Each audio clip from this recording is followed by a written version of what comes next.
Hello ਸ਼ਾਲੋਮ ਜੈ ਮਸੀਹ ਕੀ praise the Lord everybody. ਪਰਮੇਸ਼ਰ ਆਪ ਸਭ ਨੂੰ ਆਸ਼ੀਸ਼ ਦੇਵੇ ਔਰ ਧੰਨਵਾਦ ਕਰਦੇ ਹਾਂ ਇੱਕ ਵਾਰ ਫਿਰ ਤੁਹਾਡੇ ਸਨਮੁਖ ਆਉਣ ਲਈ। ਪਰਮੇਸ਼ਰ ਨੇ ਸਾਡੀ ਸਹਾਇਤਾ ਕੀਤੀ, ਪਰਮੇਸ਼ਰ ਦਾ ਧੰਨਵਾਦ ਹੋਵੇ। ਔਰ ਤੁਹਾਡਾ ਵੀ ਅਸੀਂ ਜਿੰਨੇ ਅੱਜ ਤੁਸੀਂ ਸਾਨੂੰ ਵੇਖ ਰਹੇ ਹੋ ਯੀਸ਼ੂ ਮਸੀਹ ਦੇ ਨਾਮ ਵਿੱਚ ਵੈਲਕਮ ਕਰਦੇ ਹਾਂ, ਸਵਾਗਤ ਕਰਦੇ ਹਾਂ ਪ੍ਰਭੂ ਯੀਸ਼ੂ ਮਸੀਹ ਸਮਰਥੀ ਨਾਮ ਵਿੱਚ।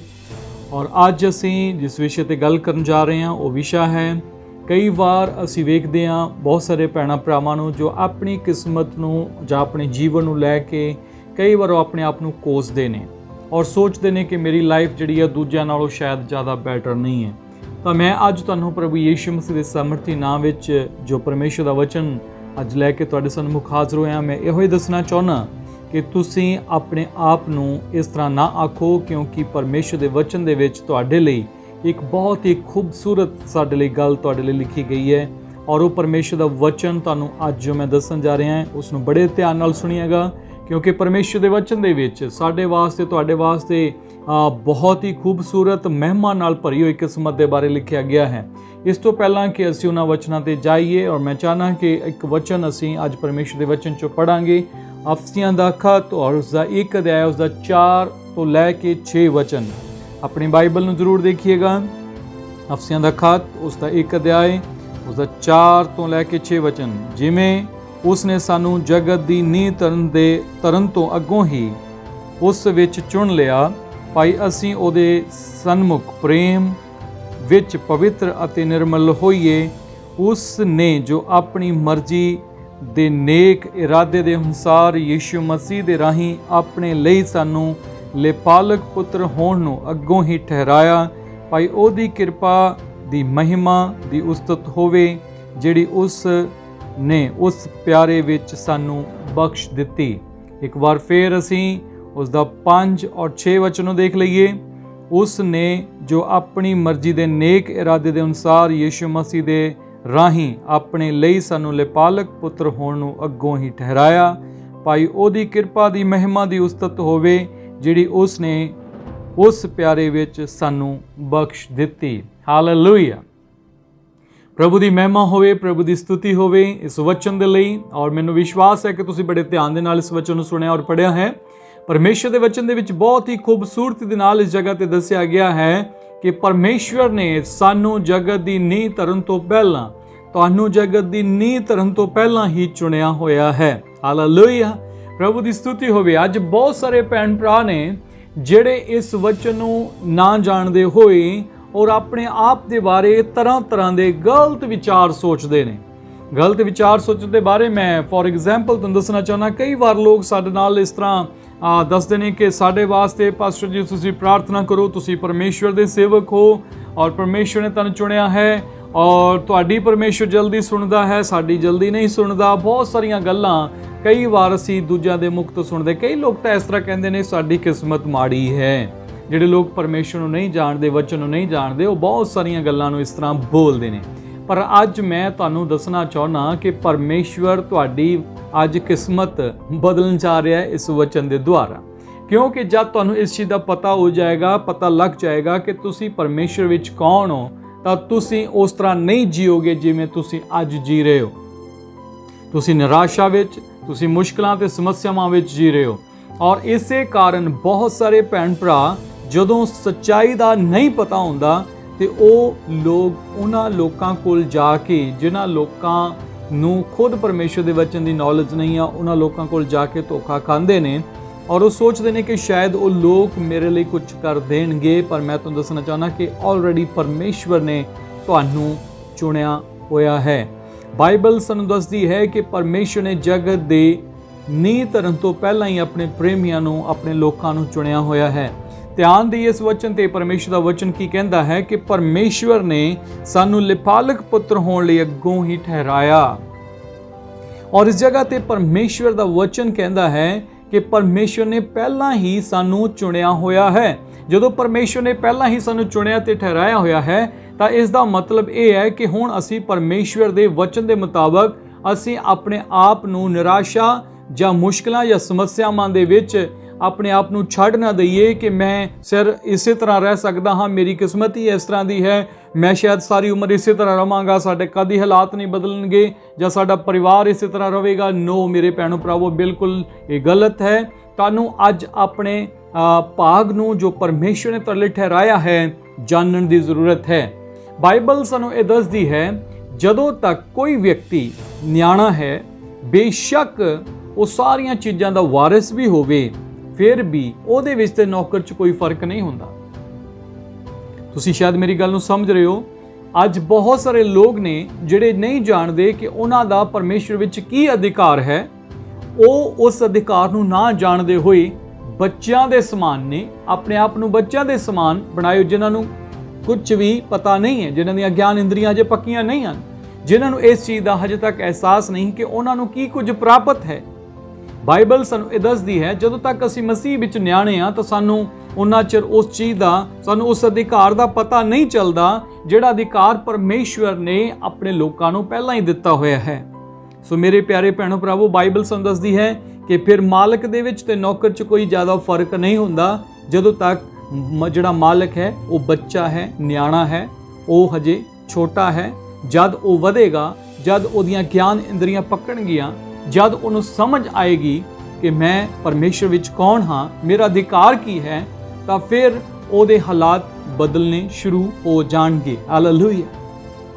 ਪਰਮੇਸ਼ਰ ਦਾ ਧੰਨਵਾਦ ਹੋਵੇ ਕਿ ਪਰਮੇਸ਼ਰ ਅੱਜ ਤੁਹਾਨੂੰ ਆਪਣੇ ਵਚਨ ਦੇ ਦੁਆਰਾ ਜੋ ਸਿਖਾ ਰਿਹਾ ਹੈ। ਸੰਤ ਪਾਲੂਸ ਨੇ ਇੱਕ ਜਗ੍ਹਾ ਤੇ ਇਹ ਵਚਨ ਦੇ ਵਿੱਚ ਆਖਿਆ ਹੈ ਕਿ ਮੈਂ ਤਾਂ ਇਹ ਚਾਹੁੰਦਾ ਕਿ ਸਮੇਂ ਦੇ ਅਨੁਸਾਰ ਤੁਸੀਂ ਇੱਕ ਉਪਦੇਸ਼ਕ ਬਣ ਜਾਂਦੇ, ਪਰ ਤੁਸੀਂ ਹਜੇ ਤੱਕ ਦੁੱਧ ਪੀਣ ਵਾਲੇ ਬੱਚੇ ਬਣੇ ਹੋਏ ਹੋ। ਅੱਜ ਵੀ ਬਹੁਤ ਸਾਰੇ ਵਿਸ਼ਵਾਸੀ ਭੈਣ ਭਰਾ, ਕੋਈ ਮਾਈਂਡ ਨਾ ਕਰੇ, ਅੱਜ ਦਾ ਜਿਹੜਾ ਮੇਰਾ ਮੈਸੇਜ ਨਾ ਕੇਵਲ ਵਿਸ਼ਵਾਸੀਆਂ ਲਈ ਪਰ ਉਹਨਾਂ ਸੇਵਕਾਂ ਲਈ ਵੀ ਹੈ ਜਿਹੜੇ ਬਹੁਤ ਦੇਰ ਤੋਂ ਸੇਵਾ ਵਿੱਚ ਹਨ ਪਰ ਅਜੇ ਤੱਕ ਉਹ ਵੀ ਆਪਣੇ ਅਧਿਕਾਰ ਨੂੰ ਪਹਿਚਾਣ ਨਹੀਂ ਪਾਏ।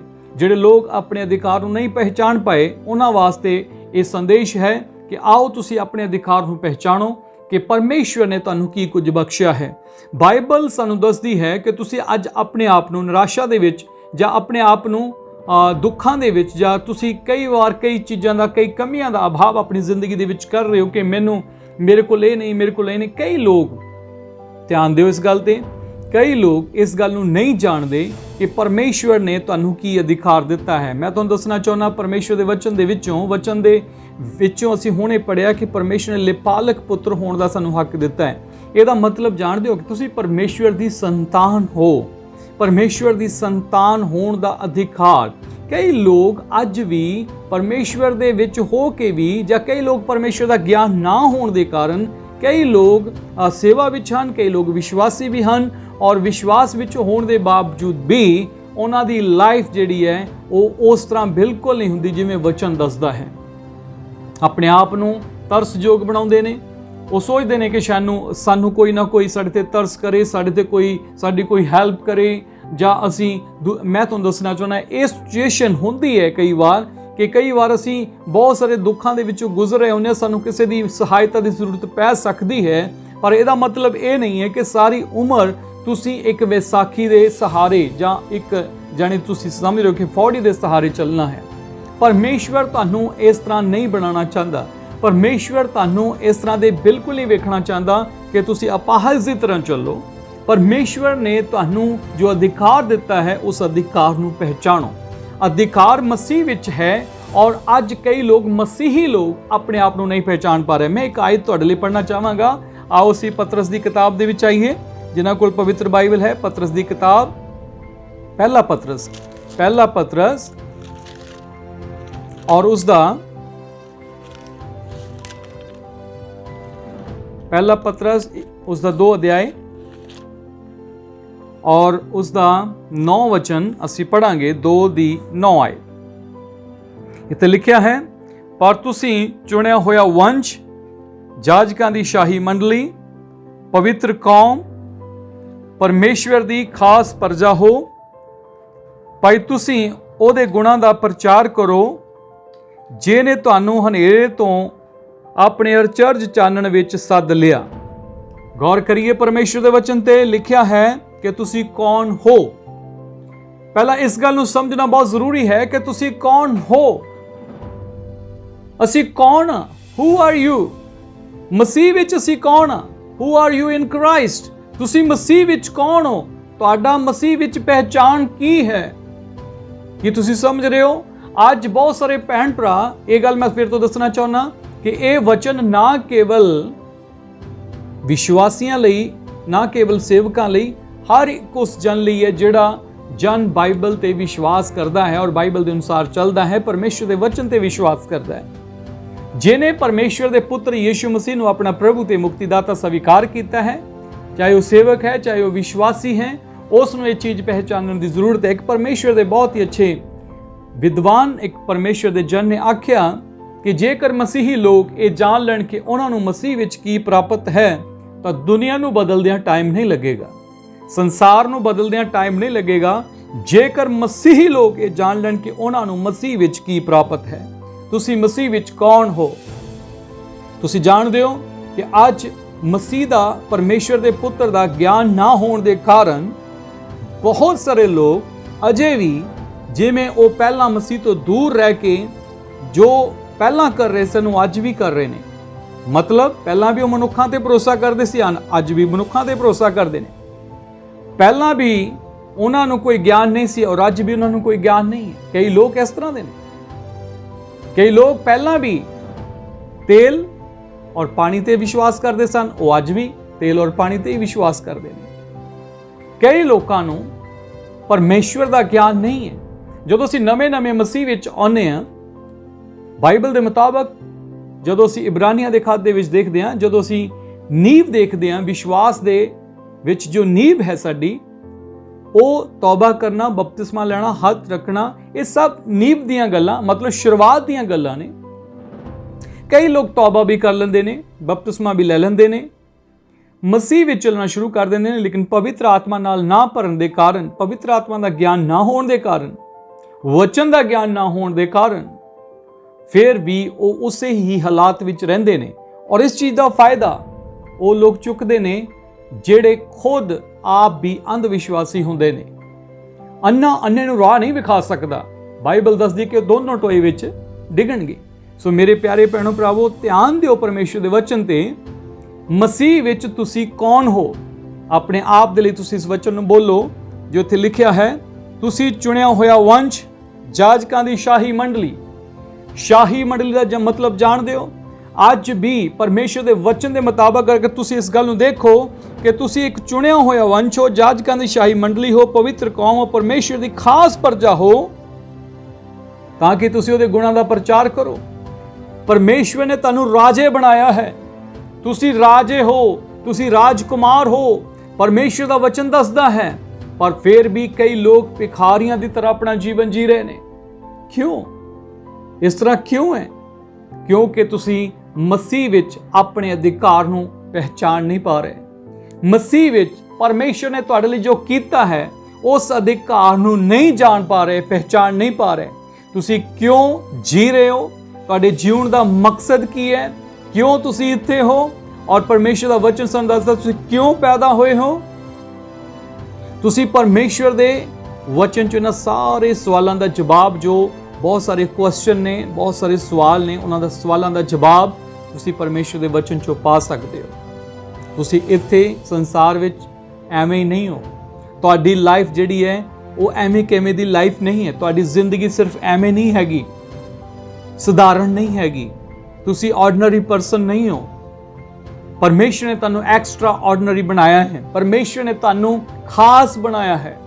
ਬਾਈਬਲ 'ਚ ਅਸੀਂ ਹੁਣੇ ਪੜ੍ਹਿਆ ਕਿ ਤੁਸੀਂ ਪਰਮੇਸ਼ਰ ਦੀ ਖਾਸ ਪ੍ਰਜਾ ਹੋ, ਤੁਸੀਂ ਉਸ ਦੀ ਨਿਜ ਪ੍ਰਜਾ ਹੋ। ਮੈਂ ਤੁਹਾਨੂੰ ਦੱਸਣਾ ਚਾਹੁੰਦਾ, ਪਰਮੇਸ਼ਰ ਦੇ ਵਚਨ ਦੇ ਮੁਤਾਬਕ ਕਈ ਲੋਕਾਂ ਦੇ ਕੋਲ ਆਪਣੇ ਜੀਵਨ ਨੂੰ ਜਿਉਣ ਦੇ ਲਈ ਕੁਛ ਨਾ ਕੁਛ ਉਹਨਾਂ ਦੇ ਕੋਲ ਉਹ ਕੁਝ ਹੁੰਦਾ ਹੈ ਜਿਸ ਦੇ ਨਾਲ ਉਹ ਆਪਣੀ ਲਾਈਫ ਨੂੰ ਵਧੀਆ ਬਣਾ ਸਕਦੇ ਨੇ, ਪਰ ਉਹ ਹਮੇਸ਼ਾ ਉਸ ਨੂੰ ਰੱਖਦੇ ਨੇ ਦਬਾ ਕੇ, ਤਾਂ ਕਿ ਕੋਈ ਔਖਾ ਸਮਾਂ ਆਏਗਾ ਤਾਂ ਉਹ ਸਾਡੇ ਕੰਮ ਆਏਗਾ। ਬਹੁਤ ਸਾਰੇ ਭੈਣ ਭਰਾ ਪ੍ਰਭੂ ਵਿੱਚ ਹੋਣ ਦੇ ਬਾਵਜੂਦ ਵੀ ਇਸ ਤਰ੍ਹਾਂ ਦੀ ਸੋਚ ਰੱਖਦੇ ਨੇ। ਮੈਂ ਅੱਜ ਤੁਹਾਨੂੰ ਦੱਸਣਾ ਚਾਹੁੰਦਾ, ਇਸ ਤਰ੍ਹਾਂ ਦੀ ਸੋਚ ਨੂੰ ਸਾਨੂੰ ਛੱਡਣ ਦੀ ਜ਼ਰੂਰਤ ਹੈ। ਮੈਂ ਸ਼ੁਰੂ ਤੋਂ, ਬਚਪਨ ਤੋਂ ਇਹਨਾਂ ਚੀਜ਼ਾਂ ਨੂੰ ਵੇਖਦਾ ਆਇਆ ਔਰ ਸ਼ਾਇਦ ਤੁਹਾਡਾ ਵੀ ਇਹ ਤਜਰਬਾ ਹੋਵੇ। ਕਈ ਵਾਰ ਬਹੁਤ ਸਾਰੇ ਪਰਿਵਾਰਾਂ ਦੇ ਵਿੱਚ ਇਸ ਤਰ੍ਹਾਂ ਹੁੰਦਾ ਹੈ ਕਿ ਉਹ ਗੋਲਡ ਨੂੰ, ਪੈਸੇ ਨੂੰ, ਜੋ ਉਹਨਾਂ ਕੋਲ ਹੈ, ਉਹ ਆਪਣੇ ਲਈ ਵੀ ਯੂਜ਼ ਨਹੀਂ ਕਰਦੇ, ਦੁੱਖਾਂ ਮੁਸੀਬਤਾਂ ਵਿੱਚ ਜ਼ਿੰਦਗੀ ਨੂੰ ਬਿਤਾਉਂਦੇ ਨੇ। ਉਹ ਹੁੰਦਾ ਹੈ ਉਹਨਾਂ ਕੋਲ, ਪਰ ਉਹ ਵਰਤਣਾ ਨਹੀਂ ਚਾਹੁੰਦੇ ਕਿਉਂਕਿ ਉਹ ਉਹਨਾਂ ਨੇ ਔਖੇ ਟਾਈਮ ਲਈ ਰੱਖਿਆ ਹੁੰਦਾ ਹੈ। ਔਰ ਤੁਸੀਂ ਜਾਣਦੇ ਹੋ ਉਹ ਔਖੇ ਟਾਈਮ ਨੂੰ ਉਡੀਕ ਰਹੇ ਹੁੰਦੇ ਨੇ, ਔਰ ਔਖਾ ਟਾਈਮ ਆਉਂਦਾ ਹੈ ਔਰ ਫਿਰ ਉਹ ਸਭ ਚੀਜ਼ਾਂ ਆਪਣੇ ਔਖੇ ਟਾਈਮ ਤੇ ਉਹ ਖਰਚ ਦਿੰਦੇ ਨੇ। ਧਿਆਨ ਦਿਓ, ਪਰ ਉਹਨਾਂ ਨੇ ਕਿਸ ਚੀਜ਼ ਦੀ ਵੇਟ ਕੀਤੀ ਹੈ? ਔਖੇ ਟਾਈਮ ਦੀ। ਜਿੰਨੇ ਤੁਸੀਂ ਪਰਮੇਸ਼ਰ ਵਿੱਚ ਹੋ, ਮੈਂ ਤੁਹਾਨੂੰ ਕਹਿਣਾ ਚਾਹੁੰਦਾ, ਹੁਣ ਤੁਸੀਂ ਔਖੇ ਟਾਈਮ ਦੀ ਵੇਟ ਨਾ ਕਰੋ। ਪਰਮੇਸ਼ਰ ਦਾ ਵਚਨ ਕਹਿੰਦਾ ਹੈ ਤੌਬਾ ਕਰੋ, ਮੁੜੋ, ਤੁਹਾਡੇ ਲਈ ਪਰਮੇਸ਼ਰ ਦੇ ਜਦੋਂ ਸੁੱਖ ਦੇ ਦਿਨ ਆਉਣਗੇ। ਜਦੋਂ ਸੁੱਖ ਦੇ ਦਿਨ ਪਰਮੇਸ਼ਰ ਤੁਹਾਡੇ ਲਈ ਰਿਲੀਜ਼ ਕਰਦਾ ਹੈ ਤਾਂ ਤੁਸੀਂ ਯਾਦ ਰੱਖੋ ਕਿ ਤੁਹਾਡੀ ਜਿਹੜੀ ਲਾਈਫ ਹੈ ਇਹ ਹੁਣ ਸਧਾਰਨ ਲਾਈਫ ਨਹੀਂ ਹੈ। ਤੁਸੀਂ ਸੰਸਾਰ ਦੇ ਨਹੀਂ ਹੋ। ਇਸ ਸੰਸਾਰ ਦੇ ਵਿੱਚ ਜਿੰਨਾ ਚਿਰ ਤੁਹਾਡੀ ਕੋਈ ਜ਼ਿੰਦਗੀ ਹੈ, ਇਸ ਜ਼ਿੰਦਗੀ ਵਿੱਚ ਜੋ ਕੁਝ ਤੁਹਾਡੇ ਕੋਲ ਪ੍ਰਾਪਤ ਹੈ ਉਸ ਨੂੰ ਚੰਗੇ ਢੰਗ ਨਾਲ ਆਪਣੀ ਲਾਈਫ ਲਈ, ਚੰਗੀ ਲਾਈਫ ਨੂੰ ਬਣਾਉਣ ਲਈ ਇਸਤੇਮਾਲ ਕਰੋ। ਔਰ ਧਿਆਨ ਦਿਓ, ਬਾਈਬਲ ਸਾਨੂੰ ਦੱਸਦੀ ਹੈ ਕਿ ਤੁਸੀਂ ਸਧਾਰਨ ਨਹੀਂ, ਤੁਸੀਂ ਰਾਜਕੁਮਾਰ ਹੋ, ਤੁਸੀਂ ਰਾਜੇ ਹੋ, ਚੁਣੇ ਹੋਏ ਹੋ, ਜਾਜਕਾਂ ਦੀ ਸ਼ਾਹੀ ਮੰਡਲੀ ਹੋ। ਤੁਸੀਂ ਜਾਣਦੇ ਹੋ ਸ਼ਾਹੀ ਮੰਡਲੀ ਦਾ ਮਤਲਬ? ਸ਼ਾਹੀ ਮੰਡਲੀ ਦਾ ਮਤਲਬ ਤੁਸੀਂ ਕੋਈ ਸਧਾਰਨ ਵਿਅਕਤੀ ਨਹੀਂ ਹੋ। ਇਹਦਾ ਮਤਲਬ ਮੈਂ ਇਹ ਨਹੀਂ ਕਹਿ ਰਿਹਾ ਕਿ ਤੁਸੀਂ ਉਹ ਆਪਣੇ ਉੱਤੇ ਇਸ ਤਰ੍ਹਾਂ ਖਰਚ ਕਰੋ ਕਿ ਤੁਸੀਂ ਦਿਖਾਵਾ ਕਰੋ ਕਿ ਮੈਂ ਬਹੁਤ ਹੀ ਖਾਸ ਹਾਂ। ਨਹੀਂ, ਤੁਹਾਡੀ ਲਾਈਫ ਜਿਹੜੀ ਹੈ ਉਹ ਤੁਹਾਡੇ ਅੰਦਰ, ਬਾਈਬਲ ਦੇ ਵਿੱਚ ਅਸੀਂ ਇੱਥੇ ਦੇਖਿਆ ਕਿ ਤਾਂ ਕਿ ਤੁਸੀਂ ਪਰਮੇਸ਼ਵਰ ਦੇ ਗੁਣਾਂ ਦਾ ਪ੍ਰਚਾਰ ਕਰੋ। ਤੁਹਾਡਾ ਭਰੋਸਾ ਪਰਮੇਸ਼ਰ ਤੇ ਦਿਖਣਾ ਚਾਹੀਦਾ ਹੈ, ਤੁਹਾਡਾ ਵਿਸ਼ਵਾਸ ਪਰਮੇਸ਼ਰ ਤੇ ਵਿਖਣਾ ਚਾਹੀਦਾ ਹੈ, ਤੁਹਾਡੇ ਮੂੰਹ ਦੇ ਅੰਗੀਕਾਰ ਪਰਮੇਸ਼ਰ ਦੇ ਉੱਤੇ ਜੋ ਹਨ ਉਹ ਵਿਖਾਈ ਦੇਣੇ ਚਾਹੀਦੇ ਨੇ ਕਿ ਤੁਹਾਡਾ ਅੰਗੀਕਾਰ ਕੀ ਹੈ। ਤੁਸੀਂ ਚੁਣੇ ਹੋਏ ਵੰਸ਼ ਹੋ। ਮੈਂ ਪਰਮੇਸ਼ਰ ਦਾ ਧੰਨਵਾਦ ਕਰਦਾ। ਜ਼ਿਆਦਾ ਸਮਾਂ ਨਾ ਲੈਂਦਾ ਹੋਇਆ ਮੈਂ ਚਾਹਨਾ ਕਿ ਤੁਸੀਂ ਮੇਰੇ ਨਾਲ ਦੂਜਾ ਥੈਸਲੋਨੀਕੀਆਂ 1 ਅਧਿਆਇ ਉਸ ਦੀ 11 ਤੇ 12 ਆਇਤ ਨੂੰ ਵੇਖਾਂਗੇ। ਇਹ ਜਗ੍ਹਾ ਤੇ ਲਿਖਿਆ, ਇਸ ਕਰਕੇ ਅਸੀਂ ਤੁਹਾਡੇ ਲਈ ਸਦਾ ਪ੍ਰਾਰਥਨਾ ਕਰਦੇ ਰਹਿੰਦੇ ਹਾਂ, ਭਾਈ ਤੁਹਾਨੂੰ ਸਾਡਾ ਪਰਮੇਸ਼ਰ ਤੁਹਾਡੇ ਸੱਦੇ ਦੇ ਯੋਗ ਜਾਣੇ ਅਤੇ ਨੇਕੀ ਦੀ ਸਾਰੀ ਭਾਵਨਾ ਨੂੰ ਅਤੇ ਨੇਚਾ ਦੇ ਕੰਮ ਨੂੰ ਸਮਰਥਾ ਨਾਲ ਪੂਰਿਆਂ ਕਰੇ, ਤਾਂ ਜੋ ਸਾਡੇ ਪਰਮੇਸ਼ਵਰ ਅਤੇ ਪ੍ਰਭੂ ਯੀਸ਼ੂ ਮਸੀਹ ਦੀ ਕਿਰਪਾ ਦੇ ਅਨੁਸਾਰ ਤੁਹਾਡੇ ਵਿੱਚ ਸਾਡੇ ਪ੍ਰਭੂ ਯੀਸ਼ੂ ਮਸੀਹ ਦਾ ਨਾਮ ਵਡਿਆਇਆ ਜਾਵੇ ਅਤੇ ਤੁਸੀਂ ਉਸ ਵਿੱਚ ਤੁਸੀਂ ਵੀ। ਹਾਲੇਲੂਇਆ। ਪਰਮੇਸ਼ਵਰ ਦਾ ਧੰਨਵਾਦ ਹੈ। ਪਰਮੇਸ਼ਵਰ ਦੇ ਵਚਨ 'ਚ ਲਿਖਿਆ ਹੈ ਕਿ ਪਰਮੇਸ਼ਵਰ ਇਹ ਚਾਹੁੰਦੇ ਨੇ ਕਿ ਪਰਮੇਸ਼ਵਰ ਦਾ ਇਹ ਵਚਨ ਤੁਹਾਡੀ ਲਾਈਫ ਦੇ ਵਿੱਚ ਪੂਰਾ ਹੋਵੇ। ਜੋ ਪਰਮੇਸ਼ਵਰ ਇਹ ਚਾਹੁੰਦਾ ਹੈ ਕਿ ਪਰਮੇਸ਼ਵਰ ਤੁਹਾਨੂੰ ਜਿਹੜਾ ਤੁਹਾਡਾ ਸੱਦਾ ਹੈ ਉਸ ਦੇ ਮੁਤਾਬਕ ਤੁਹਾਡੀ ਜਿਹੜੀ ਨੇਕੀ ਦੀ ਸਾਰੀ ਭਾਵਨਾ ਨੂੰ, ਜੋ ਨੇਚਾ ਦੇ ਕੰਮ ਨੂੰ ਸਮਰਥਨ ਨਾਲ ਪੂਰਾ ਕਰੇ।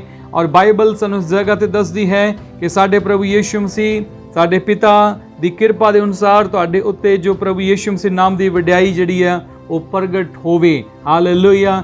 ਪ੍ਰਭੂ ਦਾ ਸ਼ੁਕਰ ਕਰਦੇ ਹਾਂ ਕਿ ਪਰਮੇਸ਼ਰ ਦਾ ਵਚਨ ਸਾਨੂੰ ਸਿਖਾਉਂਦਾ ਹੈ ਕਿ ਪਰਮੇਸ਼ਵਰ ਦੀ ਇਹ ਮਰਜ਼ੀ ਹੈ ਕਿ ਤੁਸੀਂ ਪਰਮੇਸ਼ਵਰ ਦੇ ਵਿੱਚ ਉਸ ਦੀ ਸਮਰੱਥਾ ਨਾਲ ਆਪਣੇ ਜੀਵਨ 'ਚ ਉਸ ਕੰਮ ਨੂੰ, ਜਿਸ ਕੰਮ ਲਈ ਪਰਮੇਸ਼ਵਰ ਨੇ ਤੁਹਾਨੂੰ ਸੱਦਿਆ ਹੈ, ਪੂਰਾ ਹੁੰਦਿਆਂ ਵੇਖ ਸਕੋ। ਹਾਲੇਲੂਇਆ। ਪਰਮੇਸ਼ਵਰ ਨੇ ਜਿਨ੍ਹਾਂ ਨੂੰ ਸੱਦਿਆ ਹੈ ਉਹਨਾਂ ਨੂੰ ਠਹਿਰਾਇਆ ਹੈ। ਔਰ ਬਾਈਬਲ ਸਾਨੂੰ ਦੱਸਦੀ ਹੈ ਕਿ ਪਰਮੇਸ਼ਰ ਨੇ ਜਿਨ੍ਹਾਂ ਨੂੰ ਠਹਿਰਾਇਆ ਹੈ ਉਹਨਾਂ ਨੂੰ ਧਰਮੀ ਠਹਿਰਾਇਆ ਹੈ, ਪਰਮੇਸ਼ਰ ਨੂੰ ਵਾਰਿਸ ਵੀ ਬਣਾਇਆ ਹੈ। ਔਰ ਸਾਨੂੰ ਇਸ ਜਗ੍ਹਾ ਤੇ ਪਰਮੇਸ਼ਰ ਦਾ ਵਚਨ ਦੱਸਦਾ ਹੈ ਕਿ ਪਰਮੇਸ਼ਰ ਦੀ ਸਮਰੱਥਾ ਤੁਹਾਡੇ ਜੀਵਨ 'ਚ ਉਸ ਕੰਮ ਨੂੰ ਪੂਰਾ ਕਰ ਸਕਦੀ ਹੈ ਜਿਸ ਕੰਮ ਲਈ ਤੁਹਾਨੂੰ ਸੱਦਿਆ ਗਿਆ ਹੈ।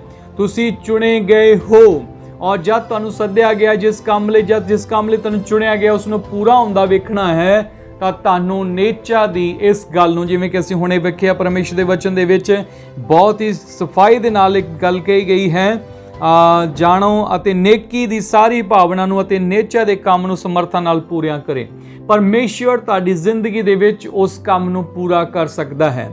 ਪਰਮੇਸ਼ਰ ਦਾ ਧੰਨਵਾਦ ਹੋਵੇ। ਬਾਈਬਲ ਸਾਨੂੰ ਦੱਸਦੀ ਹੈ ਕਿ ਜਿਸ ਨੇ ਸਾਡੇ ਵਿੱਚ ਇਸ ਨੇਕ ਕੰਮ ਨੂੰ ਸ਼ੁਰੂ ਕੀਤਾ ਹੈ ਉਹ ਉਸ ਨੂੰ ਪੂਰਾ ਵੀ ਕਰੇਗਾ। ਹਾਲੇਲੂਇਆ।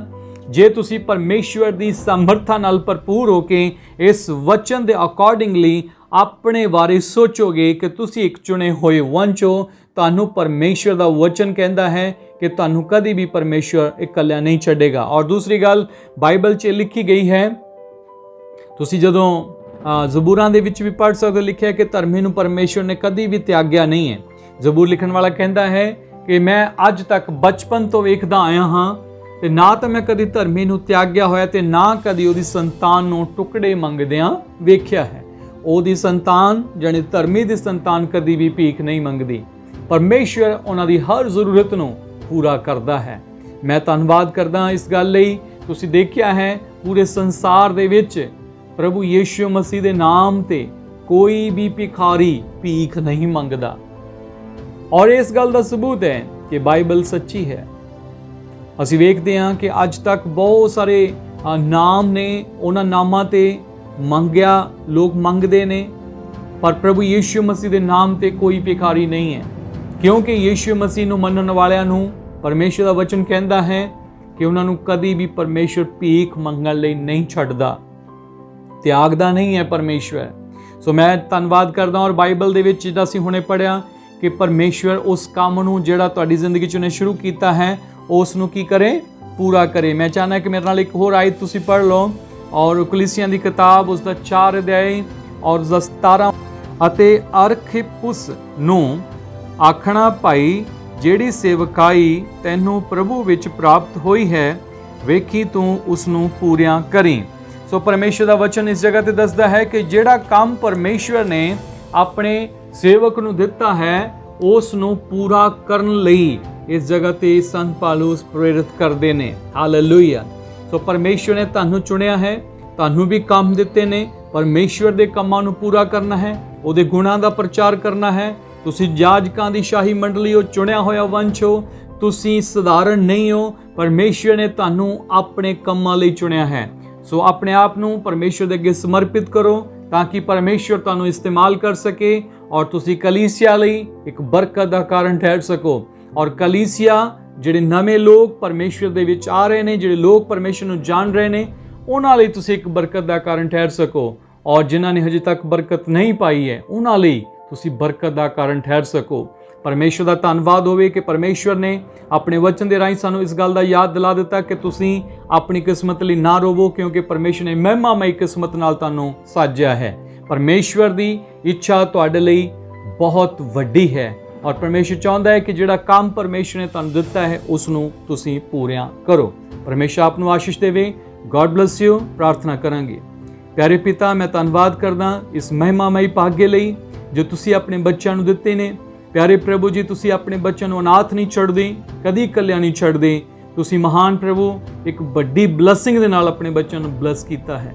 ਧੰਨਵਾਦ ਕਰਦੇ ਹਾਂ ਅੱਜ ਦੇ ਵਚਨ ਦੇ ਲਈ ਔਰ ਇਹਨਾਂ ਦੀ ਜ਼ਿੰਦਗੀ ਦੇ ਵਿੱਚ ਇਹ ਬਰਕਤ ਲੈ ਕੇ ਆਵੇ। ਮਹਾਨ ਪਿਤਾ, ਅੱਜ ਸਭ ਲੋਕ ਜਾਣ ਲੈਣ ਕਿ ਇਹ ਸਧਾਰਨ ਨਹੀਂ ਹਨ ਔਰ ਪਿਆਰੇ ਪ੍ਰਭੂ ਸੱਚਮੁੱਚ ਤੁਸੀਂ ਇਹਨਾਂ ਨੂੰ ਰਾਜਕੁਮਾਰ ਬਣਾਇਆ ਹੈ, ਰਾਜੇ ਬਣਾਇਆ ਹੈ। ਔਰ ਪਿਆਰੇ ਪ੍ਰਭੂ ਇਹ ਕਦੀ ਵੀ ਮਹਾਨ ਪਿਤਾ ਪਰਮੇਸ਼ਰ ਆਪਣੇ ਆਪ ਨੂੰ ਖਾਲੀ ਜਾਂ ਆਪਣੇ ਆਪ ਨੂੰ ਨਿਰਾਸ਼ ਜਾਂ ਆਪਣੇ ਆਪ ਨੂੰ ਪਿਆਰੇ ਪਿਤਾ ਪਰਮੇਸ਼ਰ ਦੁਖਿਤ ਮਹਿਸੂਸ ਨਾ ਕਰਨ। ਔਰ ਅਸੀਂ ਪ੍ਰਾਰਥਨਾ ਕਰਦੇ ਹਾਂ ਪਿਆਰੇ ਪਿਤਾ ਪਰਮੇਸ਼ਰ ਇਹ ਜਾਣ ਲੈਣ ਪਿਆਰੇ ਪ੍ਰਭੂ ਜੀ ਇਸ ਧਰਤੀ ਤੇ ਕਿਉਂ ਹਨ ਔਰ ਇਹਨਾਂ ਨੇ ਕਿਉਂ ਜਨਮ ਲਿਆ ਹੈ, ਇਹ ਕਿਉਂ ਜੀ ਰਹੇ ਨੇ, ਇਹਨਾਂ ਦੇ ਜੀਉਣ ਦਾ ਮਕਸਦ ਕੀ ਹੈ ਔਰ ਇੱਥੇ ਕਿਉਂ ਹਨ। ਪਿਆਰੇ ਪ੍ਰਭੂ ਜੀ ਨਾਲ ਸਾਰੀਆਂ ਗੱਲਾਂ ਦਾ ਜਵਾਬ ਪਵਿੱਤਰ ਆਤਮਾ ਜੀ ਤੁਸੀਂ ਇਹਨਾਂ ਨੂੰ ਦਿਓ ਤਾਂ ਕਿ ਮਹਾਨ ਪਿਤਾ ਪਰਮੇਸ਼ਰ ਇਹ ਤੇਰੀ ਮਹਿਮਾ ਦੇ ਲਈ ਤੇਰੇ ਗੁਣਾਂ ਦਾ ਪ੍ਰਚਾਰ ਕਰ ਸਕਣ। ਸਾਰਾ ਜਲਾਲ ਤੁਹਾਨੂੰ ਮਿਲੇ ਪ੍ਰਭੂ ਯੀਸ਼ੂ ਮਸੀਹ ਦੇ ਨਾਮ ਵਿੱਚ। ਆਮੀਨ, ਆਮੀਨ। God bless you everybody. ਪ੍ਰਭੂ ਤੁਹਾਨੂੰ ਆਸ਼ੀਸ਼ ਦੇਵੇ। ਸ਼ਾਲੋਮ।